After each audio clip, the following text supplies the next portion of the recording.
I'm supposed to be doing other shit, but this issue has been talked about today, and I can't get past it right now. So, um, my whole issue with the young man that was jogging or whatever he was supposed to be doing, and in return was cornered and killed by two men. My whole thing is this: deeper than the whole legal aspect of things about stand your ground and the fact that he may have been inside of a house looking at something. It's deeper than that.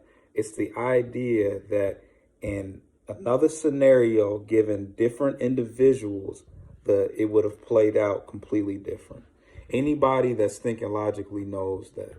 And the fact that when you try to justify the act based upon the fact that he was in the house, you desensitize people to the end result in reality that somebody was killed in cold blood and was no longer a threat to them, and they still felt the need to pursue that person.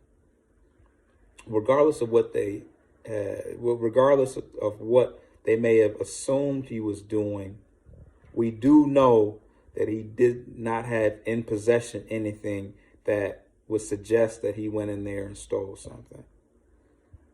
So you can't try to justify or reason with the act based upon assumptions.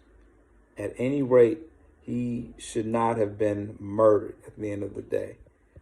So the main issue is the fact that certain individuals are being devalued and treated and thought of as less than the next human being.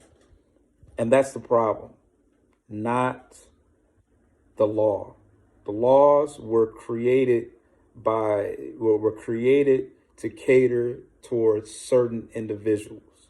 And the law means nothing when that black person would not have gotten the same fair shake in the court of law had he murdered a white person. So the law doesn't matter because it doesn't work on both ends anyways. So we have to look at it from a deeper aspect of what really happened here, because just because they will get off, that shouldn't even be taken into, that shouldn't even be spoke about. We know that he will likely get off because the same thing happened with George Zimmerman. He got off of it. Does it make it correct? Absolutely not.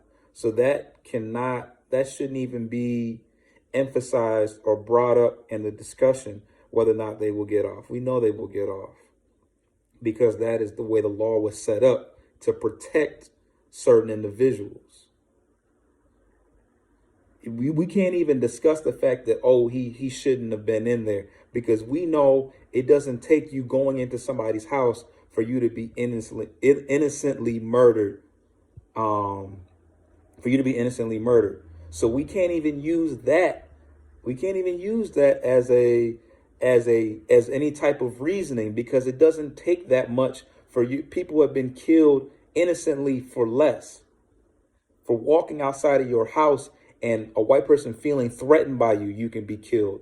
So that shouldn't even be pushed forward. And all that does is desensitize and justify the thoughts that certain white people have about us. So it's deeper than the law and whether or not they will be. It's deeper than whether or not they will be able to get away with that, because we all know that doesn't work evenly on both ends. This is about a moral and a social injustice, and that's what should be emphasized. All the other shit is basically devaluing that a life was lost at the end of the day. And that's pretty much all I got to say about the whole situation. It's a moral right or wrong thing. It's not about the fucking law. I'm out.